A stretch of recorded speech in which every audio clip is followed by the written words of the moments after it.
প্রথম তিন ধরনের ব্যক্তিকে বিচার করা হবে। তিন ধরনের ব্যক্তিকে আল্লাহ রাব্বুল আলামিন সর্বপ্রথম বলবেন, ও কোরআনের হাফিজ, ও আলিম, তোমাকে দুনিয়ার মধ্যে আমি আল্লাহ কত নিয়ামত দিয়েছি,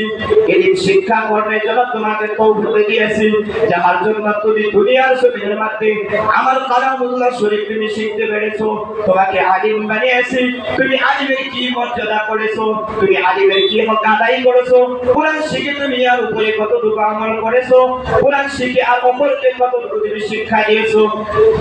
ও বন্ধুগণ, তখন সেই কোরআনের হাফিজ আলিম মুহাদ্দিস মুফতি দারি সাহেব বলবেন, আল্লাহ দুনিয়ার জমিনের মধ্যে আমি তোমার সন্তুষ্টি অর্জন করার জন্য কোরআন শিক্ষা করেছি এবং কেউ অপরকে শিক্ষা দিয়েছি, কোরআনের চর্চা করেছি, একজন করে করে আমি বহু